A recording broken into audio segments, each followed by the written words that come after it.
Hey moms, Katie here with MOMnation for another episode of Live and Learn. And today we have Dyanna Eisel with us with Gilbert Counselors. Dyanna, introduce yourself. Tell us about what you do. Hi moms, my name is Dyanna. I am a marriage and family therapist intern at Gilbert Counselors. So I see couples and individuals who are going through infertility, infidelity, looking at potential divorce, any of those conflicts that we sometimes find in our couple relationships. I see couples and help them work through it. Awesome. And there seems to be kind of a lot of that going around these days. You seeing a lot of it? There is, unfortunately, there is. There's so many change of life seasons that occur that can prompt us to want to go to couples therapy, such as having children or moving or kids moving out. There's so many different things, so many different life changes that occur that would prompt someone to come and get couples therapy, but it does happen a little bit more frequently. I think also social media plays a role in that as well because it is so available to us, it's so convenient, and I think that people sometimes will seek inappropriate relationships with other people that make their partners uncomfortable or make them feel like they're vulnerable or not valued. Totally agree. So give me a few reasons that a couple would seek counseling. And is it beneficial to seek individual counseling as well as couple, or kind of tell me how that works?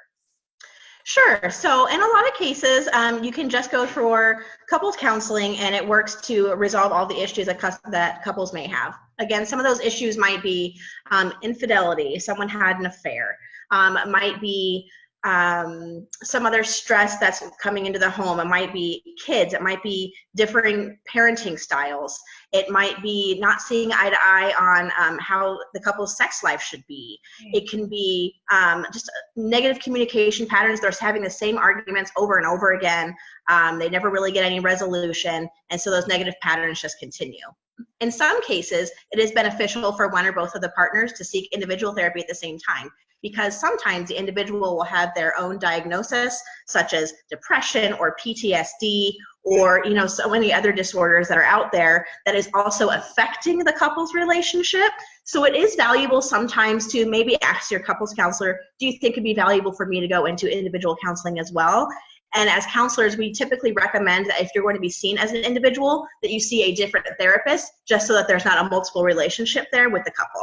Oh, that makes a lot of sense, because if you're seeing a counselor individually and with your spouse may feel like you're kind of taking sides or something like that. I get it.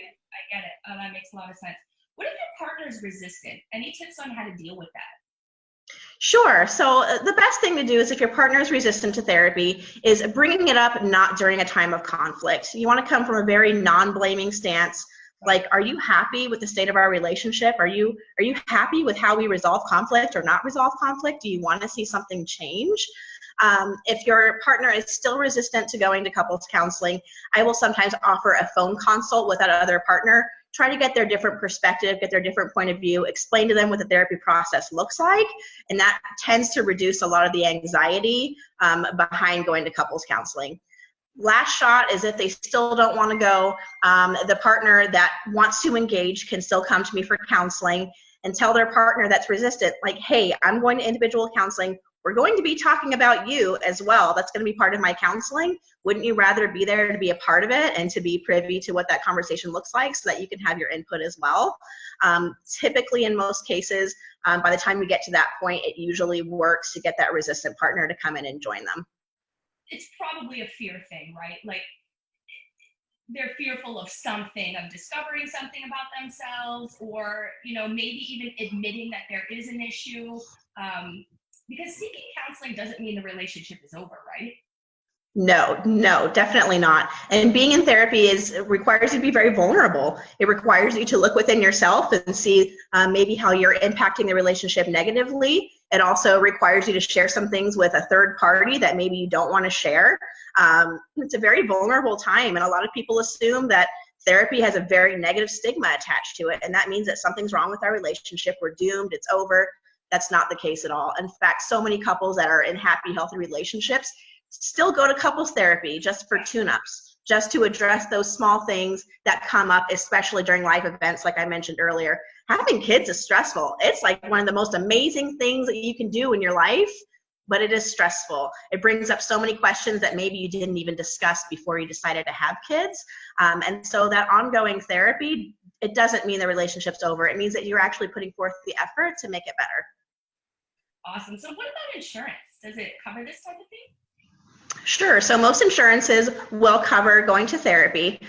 There are pros and cons to having the insurance. The pros is it kind of tells you where to go, gives you some suggestions on which therapists to go to, and of course it keeps the cost down. The cons sometimes of seeing insurance and using insurance is that there is a specific amount of sessions that you will get based on your diagnosis. So for example, a therapist is required to give you a diagnosis typically on your first visit so that they can code it to insurance and they'll tell you, okay, you get this many sessions. That can be sometimes restrictive to the client and also to the therapist because you are confined to these certain number of sessions.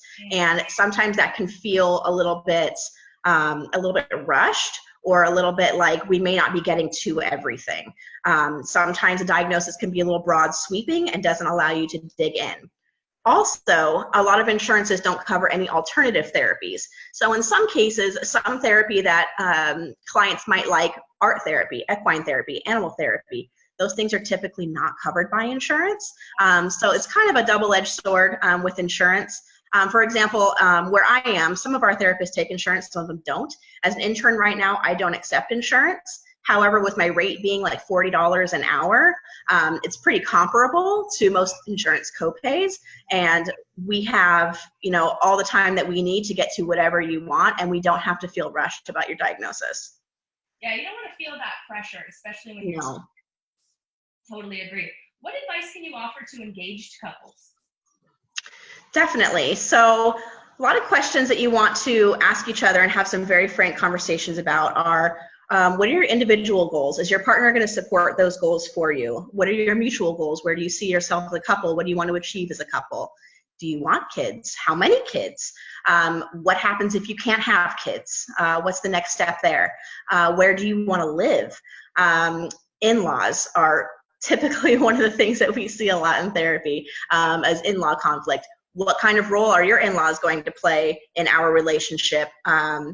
What kind of challenges can there be with our in-laws and our siblings, aunts, uncles, all of those things, people that do have an impact on our relationship. And one very important question is, how do you communicate and how do you resolve conflict? Do you tend to want to take 5 and walk away if you're getting upset or angry?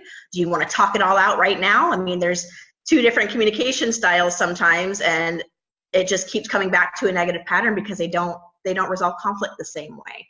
So these are all really important questions to ask your partner when you're thinking about spending the rest of your lives together. The in-law thing and the family thing is really huge, I think, because, you're literally taking 2 different families that maybe grew up and, were raised in 2 different locations of the country. They filter information differently. They have different expectations of each other, and you're mashing them together and hoping the best. Exactly. So I think that's huge. Thank you for that. Anything that I should have asked you that I didn't? I think one thing that we do really well at Gilbert Counselors is we really put an emphasis on mindfulness and meditation. Now, sometimes meditation has a stigma attached to it that I'm not going to do that. That doesn't sound like something I'm really into. But what we offer is a few times a week, we offer an hour-long mindfulness session. It's amazing. We have like a studio where all the lights are dim. We have salt lamps, so it's really calm. And we have a hour long to basically spend for yourself. So we have this whole hour where nothing else matters. You don't have any appointments to worry about. You don't have to worry about picking up the kids from school. None of that at that time matters. It allows you to be present in the moment, which is something that we can all use, especially as moms. We carry the weight of everything and the mental load of everything, and you deserve it. You deserve at least 1 hour a week just to spend focusing on you, being mindful, thinking about how your body feels, what your thoughts are, and just being really centered. So it's something that we offer at Gilbert Counselors. It's a really important part of our therapy. If you go to gilbertcounselors.com, you can see the different times there are each week. Right now we have Tuesday, Thursday, and Saturday. It's $15 per session. You can also sign up for multiple passes where you can have unlimited per month, which is really cool too. So it's something I don't think a lot of people think about. It's hard to take a break away, but you deserve it and you need it. So I definitely encourage you to look into that. Awesome. Where can our viewers connect with you? You mentioned your website. Do you have a Facebook page? Do you have a specific way that you prefer communication?